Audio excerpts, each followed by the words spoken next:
नमस्कार, मैं हूं गायत्री शर्मा। क्या झारखंड सरकार पर संकट के बादल मंडरा रहे हैं? क्या झारखंड में बड़ा सियासी भूचाल आने वाला है?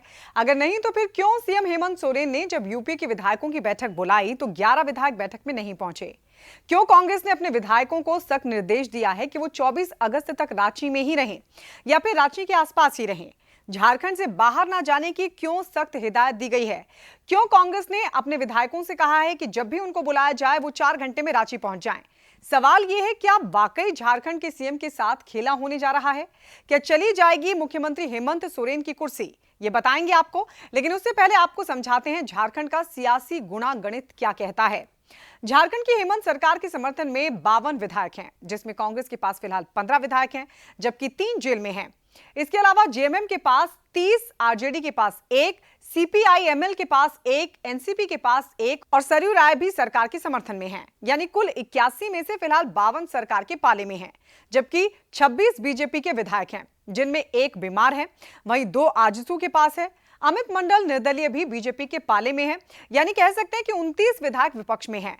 अब सवाल यह है कि जब गठबंधन सरकार के पास बहुमत है तो फिर हेमंत सोरेन की कुर्सी पर खतरा कैसे? चलिए बताते हैं आपको कि आखिर क्यों हेमंत सोरेन सरकार पर मंडरा रहे हैं संकट के बादल।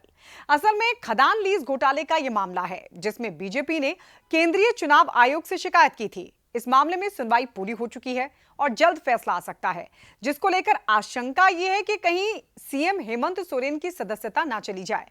अगर ऐसा होता है तो राज्य की राजनीति में सियासी भूचाल आने की पूरी संभावना है। क्योंकि फैसला सीएम हेमंत सोरेन के खिलाफ आया तो जाहिर है हेमंत सोरेन को मजबूरन पद छोड़ना पड़ सकता है। लेकिन अगर होता भी है ऐसा, तो इस परिस्थिति में चर्चा यह भी है कि हेमंत सोरेन अपनी पत्नी कल्पना सोरेन को सीएम पद की जिम्मेदारी सौंप सकते हैं।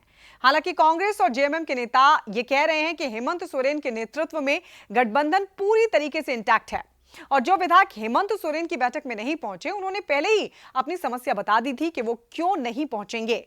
तो वहीं बीजेपी परिवारवाद का आरोप लगा रही है और हेमंत सोरेन सरकार पर साध रही है निशाना और यह भी कहती हुई नजर आ रही है कि हेमंत सोरेन की कुर्सी चली जाएगी। अब देखना होगा कि खदान लीज घोटाले में क्या फैसला आता है, क्योंकि यह फैसला मुख्यमंत्री हेमंत सोरेन के आने वाले दिनों में राजनीतिक भविष्य क्या होगा यह तय करेगा कि हेमंत सोरेन की कुर्सी बचेगी या फिर चली जाएगी। इसी तरह देश और दुनिया की तमाम बड़ी खबरों के लिए आप जुड़े रहिए रिपब्लिक भारत के डिजिटल प्लेटफॉर्म के साथ।